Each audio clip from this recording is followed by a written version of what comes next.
बिस्मिल्लाहिर्रहमानिर्रहीम, अस्सलाम वालेकुम। अली सलमान GTV के तमाम नाज़रीन को जी स्पोर्ट्स में खुश आमदीद कहता है कि जहाँ पे रोज़ाना रात 11:05 पर हम इस महफिल को, इस बज़म को सजाते हैं आपके लिए और बात करते हैं उस दिन खेले जाने वाले स्पोर्ट्स के हवाले से। आज chairman PCB Pakistan cricket board के जो चेयरमैन हैं रमीज़ राजा साहब, आज उनका कराची में बड़ा मसरूफ़ दिन गुजरा। उन्होंने सहाफ़ियों से भी मुलाकात की और साथ साथ जो फर्स्ट क्लास क्रिकेटर थे, जो पाकिस्तान के शहर कराची को रिप्रजेंट कर चुके थे फर्स्ट क्लास क्रिकेट में, कुछ उसमें इंटरनेशनल क्रिकेटर्स भी थे, उनके साथ भी उन्होंने मुलाकात की। इस मुलाकात का अहवाल भी जानेंगे, साथ साथ जो सहाफ़ियों के साथ उन्होंने गुफ्तगू की उस पर भी बात करेंगे। हमारे साथ मौजूद हैं सीनियर स्पोर्ट्स जर्नलिस्ट असगर अजीम। लेकिन इससे पहले प्राइम का फॉर्मेट, आज की टॉप स्टोरीज।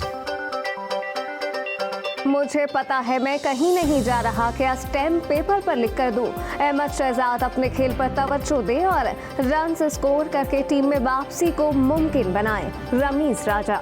मेरा तो मैसेज उनको यही है कि जी let the bat do the talking. खत्म हो गई बात, स्कोर करते रहें, आप बाहर निकल ही नहीं सकते। पाकिस्तान क्रिकेट बोर्ड ने जूनियर लीग के लिए मेंटोर्स का ऐलान कर दिया। जावेद मियादाद, शाहिद आफरीदी, शोएब मलिक और डैरन सेमी लीग के मेंटोर मुकर्रर। ICC ने T20 प्लेयर की रैंकिंग जारी कर दी। कौमी कप्तान बाबर आजम की पहली पोजीशन बरकरार। पाकिस्तान क्रिकेट टीम दौरा श्रीलंका की तैयारियों में मसरूफ। वार्म अप मैच में बाबर आजम की ऑलराउंडर परफॉर्मेंस।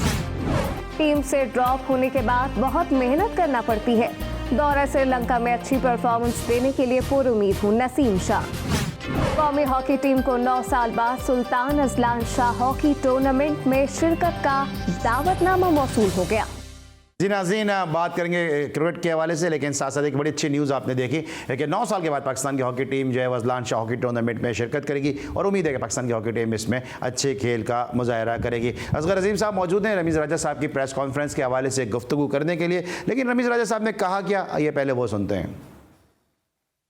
मेरी किताब में जब तक कि आप अपने एक्स प्लेयर्स साथियों को इज्जत नहीं देंगे, उनसे काम नहीं लेंगे, आप क्रिकेट चेयरमैन के आने का कोई फायदा नहीं है। 250 के करीब हमने नौकरियां दी हुई हैं एक्स क्रिकेटर्स को, 250। क्रिकेट फाउंडेशन, उसके ऊपर किसी सहाफ़ी ने बात नहीं की। मेरे ख्याल से उससे बड़ी कोई डेवलपमेंट है नहीं। इंट्रोस्पेक्शन की जरूरत होती है। जब आप टीम से बाहर होते हैं ना, तो आपका पेशेंस टेस्ट होती है, आपका टेम्परामेंट टेस्ट होता है, आपकी मेहनत टेस्ट होती है। सो मेरा तो मैसेज उनको यही है कि जी let the bat do the talking. खत्म हो गई बात, स्कोर करते रहें, आप बाहर निकल ही नहीं सकते। अगर आप मोहम्मद वसीम को ये कहेंगे जी ये लैपटॉप लेके आ जाते हैं और इनको समझ है नहीं है, सो वो मतलब मेरा कि जी इसने, हम देखें जजमेंटल नहीं हो सकते हैं। आप पहले तो भगा देते हैं लोगों को, फिर आप कहते हैं जी हमसे बात नहीं करते हैं। अब जो है वो प्लेयर्स भागते हैं, वो इंटरैक्ट करते हुए जो है वो 10 दफ़ा सोचते हैं, और वो इसलिए कि एक तरह से बीच में दरार आ गई हुई है और कॉन्फिडेंस वो आपने विन ओवर करना है। 9 महीनों में मैं पहली दफ़ा ओथ के बाद मीडिया से लाहौर में मिला हूँ। सो मुझे कोई शौक़ है नहीं है मीडिया के सामने आने का, क्योंकि मैंने बहुत ज़िंदगी गुजारी है in front of the cameras. मेरे लिए ये कोई है नहीं है, अपॉर्चुनिटी नहीं है पिक्चर्स लेने की। मैं समझता हूँ कि मेरा हर दिन जो है वो इतना इम्पॉर्टेंट है पाकिस्तान क्रिकेट के लिए कि ये मुझे कई दफ़ा वेस्ट ऑफ टाइम लगता है, सीरियसली स्पीकिंग, मगर ये भी करना होता है इसलिए कि राब्ता बड़ा ज़रूरी है। ये एक नॉन क्वेश्चन। देखिए 2.5 महीने हो गए हैं ना, अब कितने सवाल उठने, और जब तक मैं 3 साल कर लूँगा। जी नाज़रीन, आपने रमीज़ राजा साहब की जो प्रेस कॉन्फ्रेंस थी उसके कुछ ग्लिम्सेस देखे, और अब हमारे साथ मौजूद हैं senior sports journalist, senior sports reporter Asghar Azeem साहब। उनको हम शो में खुशामदीद भी कहेंगे। अस्सलाम वालेकुम असगर। वालेकुम अस्सलाम। अली भाई कैसे हैं आप? मैं बिल्कुल ठीक हूँ। आप इस प्रेस कॉन्फ्रेंस में मौजूद थे आज, जहाँ रमीज़ राजा साहब थोड़ा नाराज़ भी नज़र आए, थोड़ा उन्होंने ये भी किसी सहाफ़ी को नौजवान होने का ताना भी दिया। उन्होंने ये भी कहा कि आप नौजवानों कैसी बातें कर रहे हैं। फिर उन्होंने ये भी कहा कि जनाब आप कराची की बात ना करें और कराची के साथ कोई ज़्यादती नहीं हुई है, और ये आप एक नेगेटिव किस्म की एक थाट है। इस ओवरऑल प्रेस कॉन्फ्रेंस आप किस तरह से समराइज़ करेंगे? बॉडी लैंग्वेज आपको कैसी लगी रमीज़ राजा साहब की? देखिए, रमीज राजा चेयरमैन PCB के हैसियत से कराची में तकरीबन मेरे ख्याल तकरीबन 3-4 माह के बाद वो जो है हुजरे से बाहर आए थे। लाहौर में पिछले हफ्ते आए थे वो, और पहले तो वो मीडिया से भागते रहे, उन पर बड़ा सियासी दबाव रहा, और वो जब खुद मैंने पीसीबी के कई अहम बंदे से बात की थी कि भाई रमीज राजा क्यों नहीं फेस कर रहे, तो उन्होंने कहा था कि आजकल उनके मामला सही नहीं है, जब तक क्लियरेंस नहीं होती वो फेस नहीं करेंगे। तो अचानक फिर जो है आपने देखा कि पिछले हफ्ते से उन्होंने जो है सोशल मीडिया पे भी एक्टिव हुए और नेशनल मीडिया पे भी एक्टिव हुए, लाहौर में भी प्रेस कॉन्फ्रेंस की, कराची में भी आज उन्होंने प्रेस कॉन्फ्रेंस की। अब बज़ाहिर वही शो करना चाह रहे थे कि सब कुछ सही है, मेरे कंट्रोल में है, और मीडिया जो है वो कुछ नहीं कर सकता जो वो खबरें चला रहा है। तो वो नाराज थे मीडिया के उन खबरों से कि वो कहते हैं कि जी हम जो अच्छा काम करते हैं या कोई ऐसा काम करते हैं, जैसे उन्होंने क्रिकेट फाउंडेशन की बार बार जिक्र किया, तो इसको मीडिया जिक्र नहीं करता, बल्कि ये कहता है कि ये कब जा रहे हैं।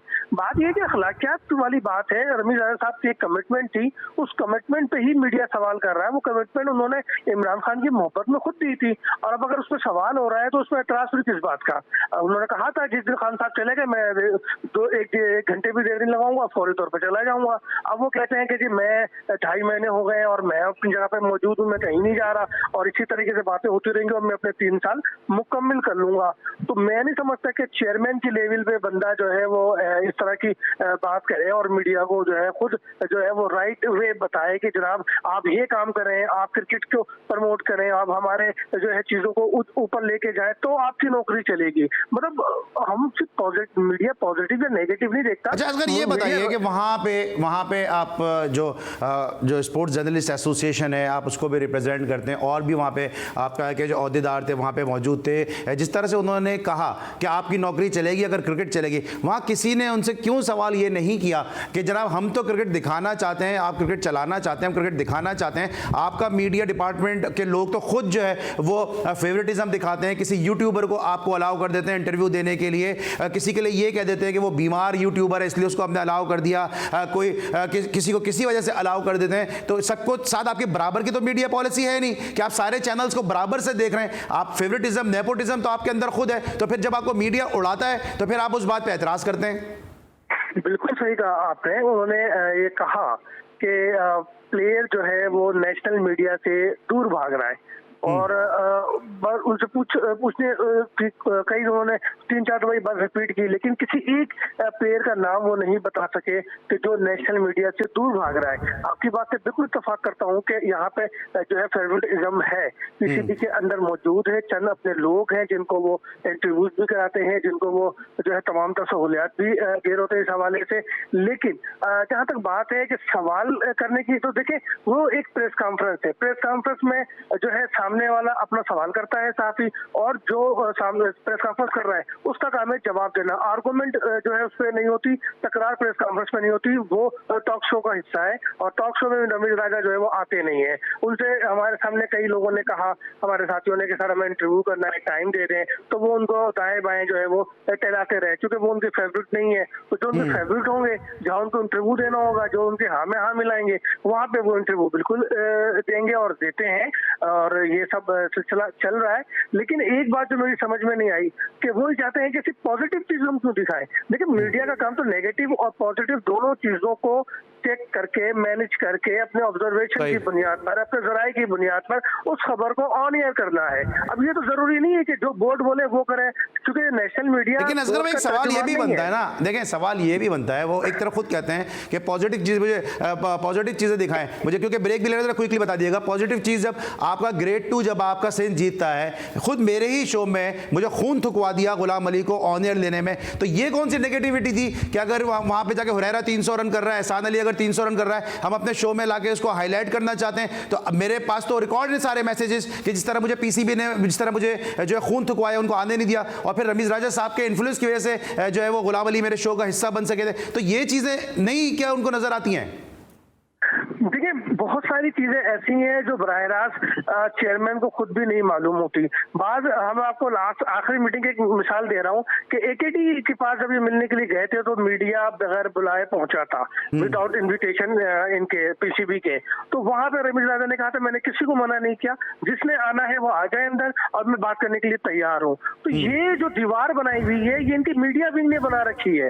असल जो इशू है इस मीडिया विंग का किबला दुरुस्त करना है। जो अपनी पसंद और नापसंद की बुनियाद पर ही सारे Exactly. मामला देखता है। मैं बराह रास्त चेयरमैन को इसलिए नहीं कह रहा कि चेयरमैन तो वो खुद जो है वो बॉन्ड होता है और वो उससे बात करता है आगे। हाँ, पुराने मामला, पुराने ताल्लुकात पर यकीनन चंद दोस्ती होगी उनकी चेयरमैन साहब की। बहुत सारे ऐसे हैं जिनके साथ वो कमेंट्री करते रहे या मीडिया बॉक्स में भी बैठे रहे और दीगर जगहों पे भी, तो वो एक पर्सनल इशू अलग है। लेकिन प्रोफेशनल पे जहाँ पे बात आती है Exactly. तो मैं ये समझता हूँ कि अली सलमान भाई आपके साथ जो कुछ भी हुआ उसमें बराह रास्त चेयरमैन के बजाय मीडिया भी इसमें कसूरवार है। ठीक ठीक है। अच्छा, आखिरी बिल्कुल सवाल है कि जो प्लेयर्स के साथ मिले हैं उसके हवाले से कोई तफसीलात हैं आपके पास? देखिए, प्लेयर के हवाले से तो हमने बात की और हमारे एक साथी ने सवाल भी उठाया कि कराची के प्लेयर है अमीर हमजा, उसको जो है नजरअंदाज किया जाता है, इस तरीके से दीगर है, उसे ताबीज की मिसाल भी दी। लेकिन रमीज राजा इस पर चिरागपा हो गए, नाराज हो गए और कहने लगे आपने हमारा मूड खराब कर दिया। हाँ। भाई, माजी में जो कुछ होता रहा है कराची में, अगर उस पर सवाल ना करें तो क्या हाथ बांध के हम दरबारी बन जाए? हम करें क्या?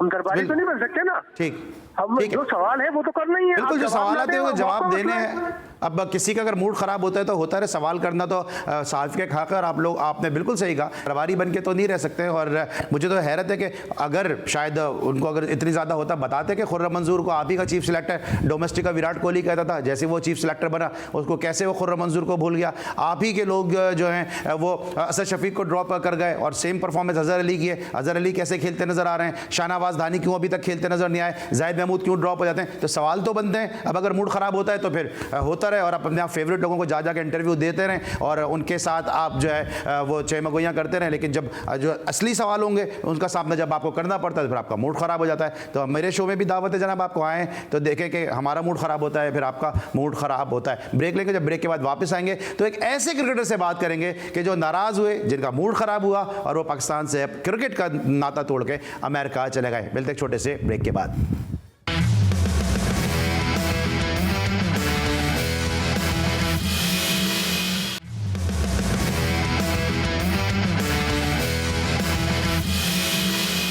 Welcome back after the break. और ब्रेक पर जाने से पहले हम बात करते हैं Ramiz Raja, chairman Pakistan cricket board की प्रेस कॉन्फ्रेंस के हवाले से। और हमारे साथ मौजूद थे senior sports journalist Asghar Azeem साहब और अब हमारे साथ हैं रमीज राजा जूनियर बजरिए वीडियो लिंक अमेरिका से, जो पाकिस्तान में क्रिकेट छोड़ के चले गए हैं क्योंकि पाकिस्तान में डिपार्टमेंटल क्रिकेट ख़त्म हो गई थी। इनके इदारे ने इनको कहा कि आप सीट संभाल लें, जॉब करें, बैंक की जॉब करें, एज ए बैंकर काम करें, लेकिन क्रिकेट का कैरियर इनके आगे था और ये फिर अमेरिका चले गए, वहाँ पर अब क्रिकेट खेल रहे हैं। आज एक सहाफ़ी ने सवाल किया कि कराची के प्लेयर के साथ ज्यादती होती है, तो फिर कहा गया कि जी इस सवाल से मेरा मूड खराब हो गया, कौन सी ज्यादती हुई है। रमीज राजा साहब आज हमारे साथ मौजूद हैं। आज हम इनसे पूछेंगे कि जब ये पाकिस्तान की टीम में खेले तो इन्होंने क्या क्या देखा। अस्सलाम वालेकुम रमीज।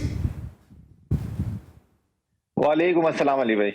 रमीज से इस वक्त क्या मसरूफियात हैं अमेरिका में, क्योंकि पाकिस्तान के सुना है बहुत सारे प्लेयर वहां पे जा रहे हैं और कोशिश ये कर रहे हैं कि एलिजिबल हो जाए अमेरिका से खेलने के लिए।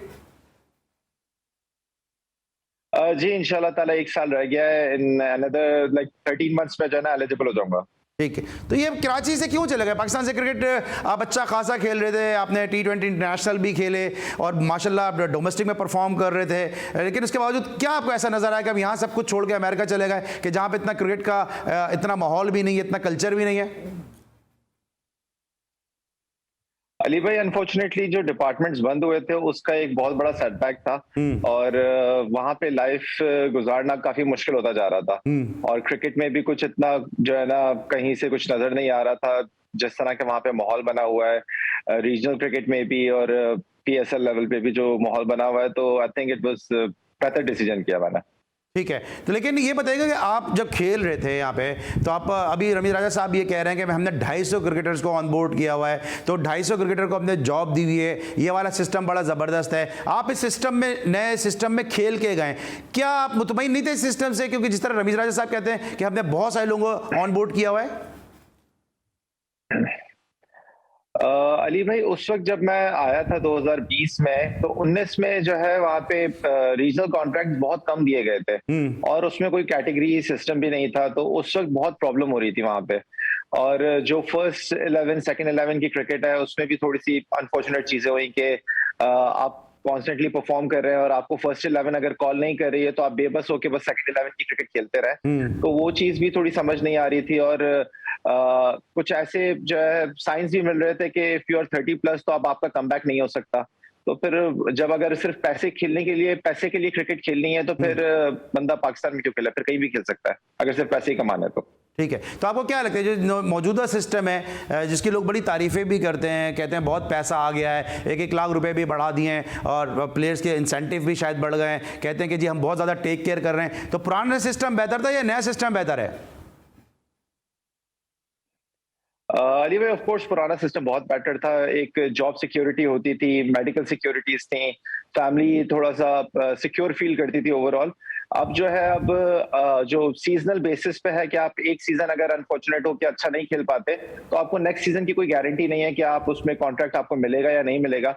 अभी मैं यहाँ पे 2 साल से हूँ और मुझे जो है ना dozens of cricketer everyday approach भी करते हैं कि यहाँ आना चाहते हैं और यहाँ पे क्रिकेट खेलना चाहते हैं, क्योंकि कोई भी अब वहाँ सिक्योर फील नहीं कर रहा। और इसी वजह से बहुत सारे क्रिकेटर्स आए हुए भी हैं और फ्यूचर में भी आप देखेंगे बहुत क्रिकेटर्स अच्छा रमीज, आप खुद एक इंटरनेशनल क्रिकेटर हैं, लेकिन जब एक इंटरनेशनल क्रिकेटर की ये सोच है कि पाकिस्तान में कोई मुस्तकबिल नहीं है, तो आपको क्या लगता है कि ये खेल आहिस्ता आहिस्ता हॉकी की तरह हो जाएगा कि लोग क्रिकेट को छोड़ना शुरू हो जाएंगे? अली भाई, फिंगर्स क्रॉस्ड है, अल्लाह ना करे कि ऐसा हो, क्योंकि क्रिकेट एक बहुत ज्यादा मेजर थिंग है कराची में और पाकिस्तान में स्पेशली। तो वहां पे जिस तरह से हॉकी का हाल हुआ है, आई डोंट थिंक सो कि क्रिकेट का उस तरह से हो सकेगा, क्योंकि बहुत क्रिकेट लविंग कंट्री है हमारी। और अब जिस तरह के इनिशिएटिव्स लिए जा रहे हैं, PSL है, सुना जूनियर लीग भी स्टार्ट हो रही है, तो ये चीजें आई थिंक थोड़ा एक्सपोजर देंगी क्रिकेट को। पहले जैसी चीज जो थी वो तो नहीं हो सकती। क्रिकेटर अभी भी इनसिक्योर फील करता है और आगे भी एक जूनियर लीग स्टार्ट होने से क्रिकेटर सिक्योर नहीं हो जाएगा। पहले जितने डिपार्टमेंट्स थे फर्स्ट क्लास के और ग्रेड 2 के, वहां से बहुत सारी फैमिलीज चलती थी। तो जो कि अब मेरे साथ के बहुत सारे प्लेयर्स हैं जो कि क्रिकेट छोड़ के अलग अलग जॉब्स में लगे हुए हैं, और कितने सारे ऐसे हैं जो जॉब ढूंढ रहे हैं जिनकी फैमिलीज ने बड़ा सफर किया है इस वजह से। आई डोंट थिंक सो वो चीज वापस आ सकती है, लेकिन आई होप के कोशिशें हो रही हैं और चीजों को बेहतर किया जा रहा है। अच्छा, पाकिस्तान सुपर लीग की आपने बात किया, पाकिस्तान सुपर लीग आप खेले भी हैं, आपको लगता है कि जो रियल टैलेंट है वो पाकिस्तान सुपर लीग में पहुंचता है, या वहां भी जो है लॉबी चल रही है, फेवरेटिज्म चल रहा है, वहां भी नेपोटिज्म चल रहा है? बहुत ज्यादा चल रहा है अली भाई, अनफॉर्चुनेटली जो है ना, क्योंकि इतने सारे क्रिकेटर्स हैं, 6-7 टीमों में सारे प्लेयर्स एडजस्ट नहीं हो पाते। अब मुझे नहीं समझ आ रहा कि कितने यंगस्टर्स खेल पाते हैं। अगर देखें तो 5-5, 6-6 ओवरसीज प्लेयर खेल रहे होते हैं, बाकी 6 अगर पाकिस्तानी प्लेयर्स खेल रहे हैं, उसमें से हर टीम में 4-4, 5-5 कैप प्लेयर्स खेल रहे होते हैं जो कि ऑलरेडी इंटरनेशनल खेल चुके हैं या सेंट्रल कॉन्ट्रैक्टेड है। तो यंगस्टर्स तो इतने नजर नहीं आ रहे होते उसमें। लेकिन जिस तरह टीमों की सिलेक्शन होती है उसमें भी जो है काफी सीनियर प्लेयर्स का भी और कोचेस का और काफी सारे जो है ना लोगों का इन्फ्लुएंस होता है, और बहुत ज्यादा 22 टीमें बनती हैं। इसी वजह से जो है इतना ज्यादा हाइप क्रिएट नहीं हो पाती। अच्छा, आपको क्या लगता है, ठीक है मॉनेटरी वाइज तो प्लेयर को इससे फायदा है कि पाकिस्तान सुपर लीग हो रही है, लेकिन ये जो टीमों की सिलेक्शन पाकिस्तान सुपर लीग से होती है, आपको लगता है इसने पाकिस्तान क्रिकेट को डैमेज किया है? क्योंकि आप अब PSL से जब टीम बनाएंगे तो फिर आपकी फर्स्ट क्लास क्रिकेट जो है उसको फिर रोल बैक करना पड़ेगा।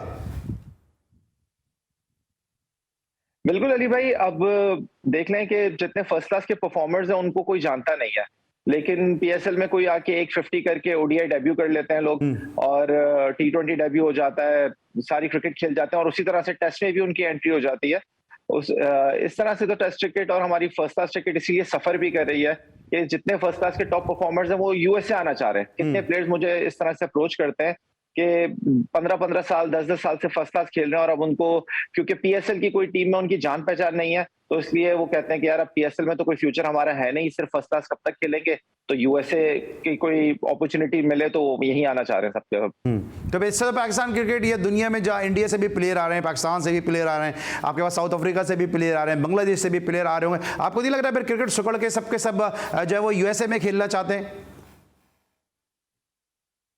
बिल्कुल, क्योंकि अपॉर्चुनिटीज ज्यादा हैं, और अब यहाँ पे जिस तरह से माइनर लीग स्टार्ट हो चुकी है, नेक्स्ट ईयर से मेजर लीग फ्रेंचाइज लीग भी स्टार्ट हो रही है, तो लोगों का इंटरेस्ट बढ़ता जा रहा है। और आपने खुद कहा कि ऑलरेडी यहाँ पे 5-6 कंट्रीज के काफी सारे प्रोफेशनल्स आ चुके हैं। तो आई थिंक सो फ्यूचर में मुझे और बहुत ज्यादा प्लेयर्स आते हुए नजर आ रहे हैं। अभी करंटली इस वक्त अराउंड 15 से 20 पाकिस्तानी टॉप प्रोफेशनल्स यहाँ पे क्रिकेट खेल रहे हैं, जो कि एक वरिंग साइन है पाकिस्तान क्रिकेट के लिए भी।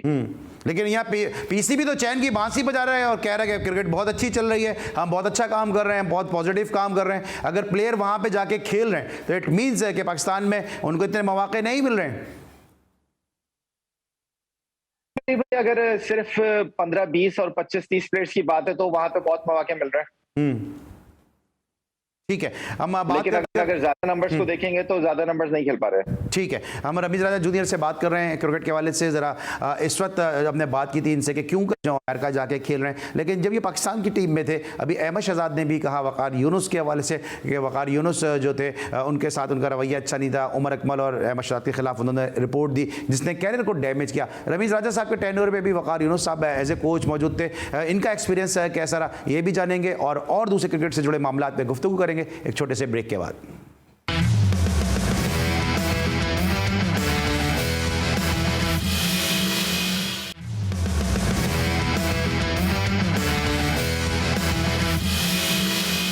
Welcome back after the break. और ब्रेक पर जाने से पहले हम बात कर रहे थे रमीज राजा जूनियर से पाकिस्तान में क्रिकेट के क्या मामला थे और क्यों कर वो पाकिस्तान में क्रिकेट की मसरूफियात को तर्क करके अमेरिका में सकूनत पजीर हो गए, फिर वहाँ पे अपने परफॉर्मेंसेज के जौहर दिखा रहे हैं। रमीज, अभी अहमद शहजाद ने कुछ दिनों पहले बात की और सहाफ़ियों से उन्होंने कहा कि जो उनके कैरियर को वकार यूनुस के स्टेटमेंट ने डैमेज किया और उनको बुला के सुना नहीं गया। आपने भी जिम्बाब्वे में टूर जब किया तो वकार यूनुस साहब कोच मौजूद थे, बतौर कोच आपने कैसा पाया? अली भाई, मैं बहुत अरसे तक इस चीज को मतलब ज्यादा बात नहीं कर सका, आपसे एक दो दफा पहले भी शेयर कर चुका हूँ कि बहुत अनवांटेड फील करवाया जाता था वहां पे कि जब एक नया लड़का पाकिस्तान टीम में आता है तो उसकी ख्वाहिश होती है कि वो टीम में खेले और लंबा अरसा खेले। तो मेरे साथ जिम्बाब्वे टूर पे जो मैनेजमेंट का, स्पेशली वकार भाई का जिस तरह से रवैया था, ऐसा दिल चाहता था कि जल्दी से सीरीज खत्म और घर वापस जाएं, क्योंकि बहुत ज्यादा बुरा रवैया कह सकते हैं। क्योंकि मैं उनका हमेशा फैन रहा हूँ, कोई कौन सा क्रिकेटर ऐसा है जो उनका फैन नहीं रहा, सब फैंस रहे हैं उनके। लेकिन एज अ कोच वो जिस तरह से हमें ट्रीट करते थे, स्पेशली मुझे जैसे ट्रीट करते थे, तो वो जो है ना बहुत दिल बर्दाश्त करने वाली चीज थी। नहीं, आपको ट्रीट करने की क्या वजह थी? मतलब आप माशाल्लाह हैंडसम हैं, गुड लुकिंग हैं, प्लेयर आप अच्छे हैं, पढ़े लिखे हैं, सॉफ्ट स्पोकन है, तो आप तो, मैं कहना नहीं चाहता ये बात, किसी भी लड़की के आइडियल हो सकते हैं, तो वकार यूनुस के आइडियल क्यों नहीं बन सके? वकार भाई ने 2-3 दफा ऐसे टॉन्ट्स मारे जिससे मुझे बड़ा अनफॉर्चुनेट लगा कि जो है ना, उन्होंने कहा, बार बार कराची का जिक्र वो करते थे।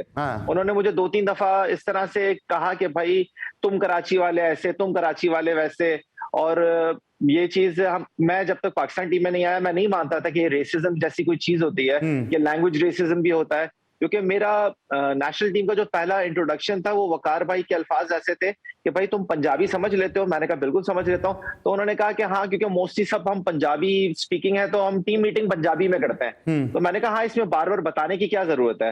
एक दो दफा मेरे प्रैक्टिस के इंसिडेंट ऐसा था कि मैं और सुहेल खान हम लोग साथ प्रैक्टिस करना चाह रहे थे, तो उस पर भी वकार भाई ने मुझे टॉन्ट किया कि ये केसीसीए की टीम नहीं है, कराची की टीम नहीं है, तुम कहाँ जा रहे हो प्रैक्टिस करने के लिए? अच्छा। तो उनका रवैया कुछ ऐसा था कि जो है ना बड़ा दिल बर्दाश्ता कर देता था उनका रवैया। ठीक है, और रमीज राजा साहब से जब आज प्रेस कॉन्फ्रेंस में सवाल हुआ, उन्होंने कहा कराची के साथ तो कोई ज्यादती होती ही नहीं है। मेरा तो इस बात पे मूड खराब हो गया। अब आपने तो इतनी बड़ी ब्रेकिंग दे दी है कि वो उन्होंने आते ही आपसे पूछा कि आप जो है वो ये समझ लेते हैं मीटिंग हम इसमें करते हैं, तो ये बताएं कि सिर्फ इसी वजह से करते थे, और जो आपके साथ जो दूसरे ओपनर थे या दूसरे जो प्लेयर थे उनके साथ बिल्कुल सही था रवैया वकार भाई का? जी बिल्कुल, बाकियों के साथ बहुत अच्छा था। और मेरे साथ भी मैं कह रहा हूँ ना कि ऑफ द फील्ड कह सकते हैं कि बड़ा फ्रेंडली वे में बात भी करते थे, लेकिन समटाइम वो इतने रूड हो जाते थे कि ऐसा लगता था कि भाई कि वो मुझे टीम में देखना नहीं चाहते। और वही हुआ कि टीम से जब बाहर हुआ तो उसके बाद मैं कम बैक भी नहीं कर सका। और आई डोंट नो उन्होंने रिपोर्ट किस तरह की थी, क्या हुआ, क्योंकि अगर मैं पाकिस्तान टीम में आया था कायद-ए-आज़म ट्रॉफी का बेस्ट बैट्समैन होके, T20 का बेस्ट बैट्समैन होके, तो आजकल के दौर में एक प्लेयर कह रहा है कि मुझे जो है ना सिर्फ 8 मैच मिले, सिर्फ 10 मैचेस मिले, मुझे तो सिर्फ 2 मैचेस खिला के बाहर कर दिया था। तो मुझे नहीं समझ आया कि ऐसे मेरे 2 मैचेस में ऐसा क्या देख लिया था उन्होंने कि मुझे वापस कभी देखना नहीं चाहा किसी ने भी। ठीक है, तो इसका मतलब अहमद शहजाद कहते हैं या उमर अकमल कहते हैं कि उनके कैरियर को खराब किया, तो वो तो लाहौर से ही बिलोंग करते हैं, फिर तो उनके साथ उनको क्या प्रॉब्लम हो सकती है? वकार भाई के जो प्रॉब्लम्स उनसे थी वो तो मुझे नहीं पता, लेकिन उनका करियर बहुत सारी क्रिकेट खेले हैं वो, या उनको बेतहाशा मौके मिले, उसके बाद वो लोग परफॉर्मेंस नहीं कर सके या उन लोगों के जो भी इश्यूज थे। मैं अपनी बात कर सकता हूं, मैं बाकी क्रिकेटर्स की तो नहीं कर सकता कि मुझे सिर्फ 2 मौके मिले, तो मेरे 2 मौकों में ऐसा इतना क्या नजर आ गया कि उसके बाद मुझे मौका नहीं दिया कभी, या फिर मुझे कंसीडर नहीं किया गया, और क्यों वो कभी भी सक्सेसफुल कोच नहीं बन सके।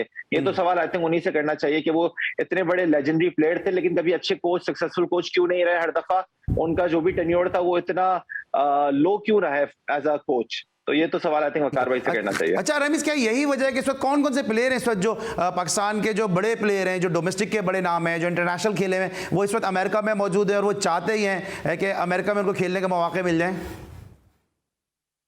अली भाई, आजकल क्योंकि यहाँ पे माइनर लीग चल रही है, यहाँ की ये नेशनल T20 कप है और इसमें काफी सारे पाकिस्तान से प्लेयर्स आए हुए हैं। Hussain Talat, Sahibzada Farhan, Ehsan Adil, Mohammad Ilyas, Umar Siddiq, you just name it. I think कोई 15-20 प्लेयर्स आए हुए हैं, सैफ बदर, अमाद बट और भी बहुत सारे प्लेयर्स अभी इन लाइन है जिनके वीजाज अप्लाई हुए हैं और जो प्लेयर्स यहाँ आना चाहते हैं इन फ्यूचर।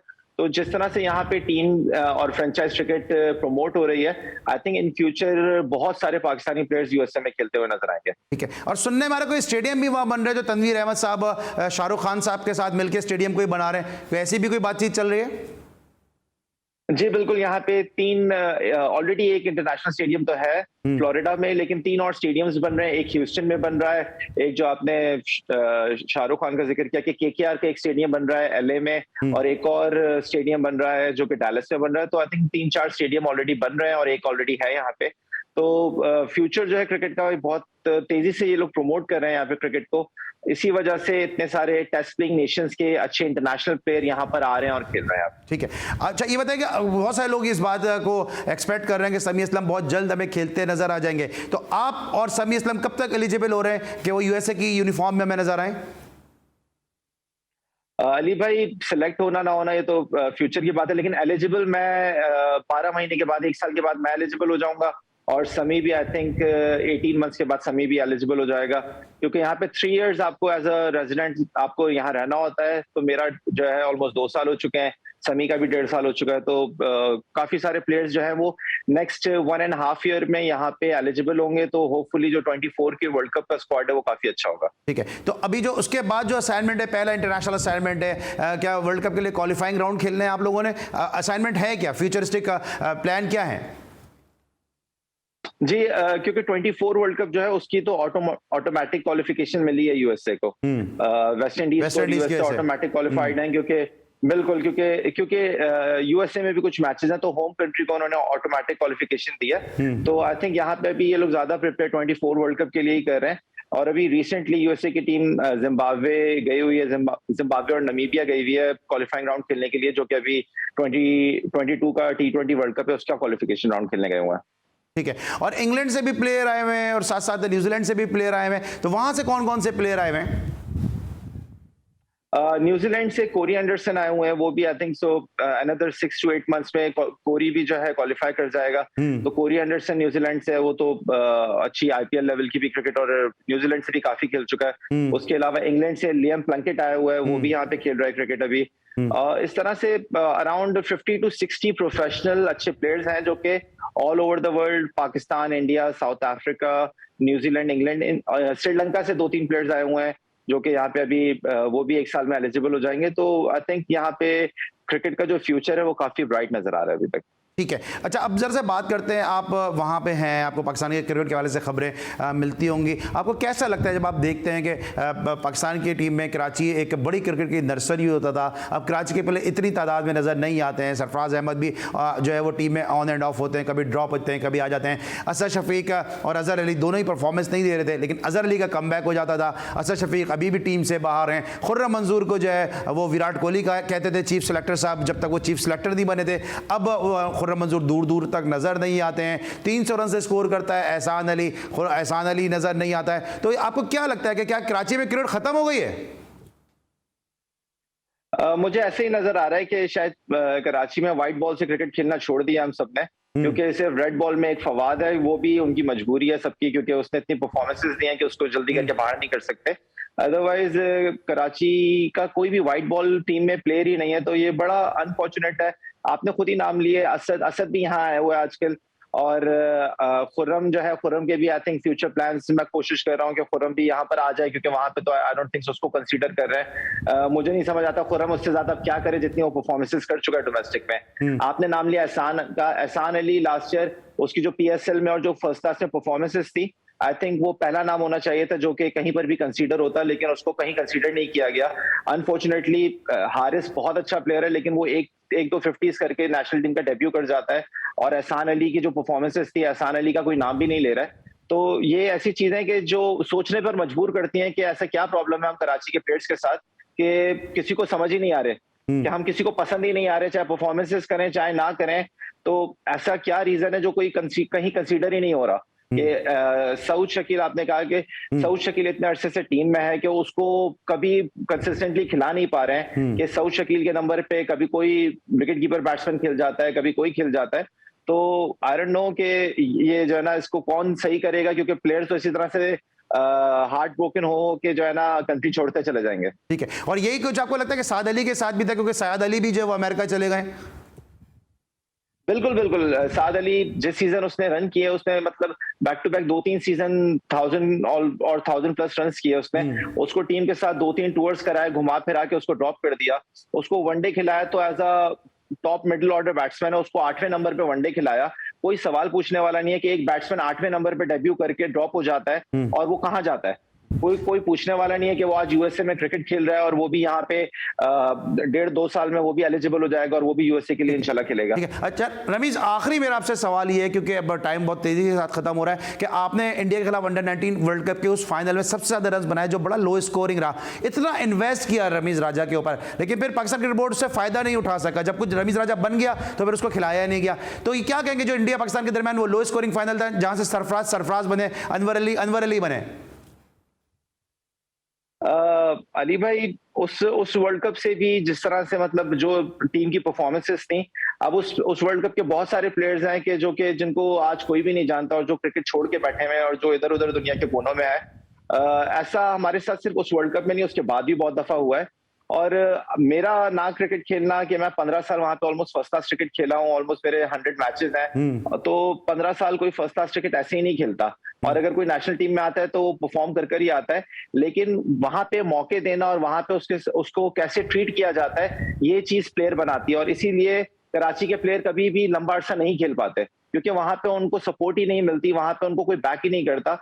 आज अगर बाबर आजम माशाल्लाह से इतना परफॉर्म कर रहा है, अल्लाह करे वो हमेशा परफॉर्म करे, लेकिन बाबर आजम इतना परफॉर्म क्यों कर रहा है? आज तक कभी कराची के किसी प्लेयर ने उस लेवल का परफॉर्म क्यों नहीं किया? क्योंकि उसके साथ रवैया ही सही नहीं रहा वहां पे। जब रवैया सही नहीं रहता टीम में, आप स्टेट बैंक से वो मैच खेले जहां पे 1 सेंचुरी की थी बाबर आजम ने? बिल्कुल बिल्कुल, मैं खेला था, उसने वनडे में हमारे अगेंस्ट 100 किया था। मैं बाबर के साथ भी मैचेस खेला हूँ। तो बाबर की प्लेयर क्वालिटी तो ऑफ कोर्स वो वर्ल्ड क्लास प्लेयर है, उसने प्रूव किया नंबर्स से हमेशा, लेकिन जो ट्रीटमेंट 2-4 प्लेयर्स का हो सकता है वो सब प्लेयर्स का भी हो सकता है। Exactly. अगर आप किसी एक स्पेसिफिक सिटी के या आप किसी स्पेसिफिक रीजन के प्लेयर को अच्छा सपोर्ट करेंगे और वो सुपरस्टार बन जाता है। कराची का कोई लड़का सुपरस्टार क्यों नहीं बनता? क्यों शाहिद भाई के बाद कराची के सब लड़के सिर्फ अपनी स्पॉट के लिए ही फाइट करते रह गए? क्यों असद शफीक 10 साल खेलने के बाद भी अचानक से गायब हो गया? क्यों सरफराज अहमद सारी ICC ट्रॉफी जिताकर जैसे वकार भाई कोच बने, क्यों सरफराज अहमद टीम से ड्रॉप हो गया अचानक से?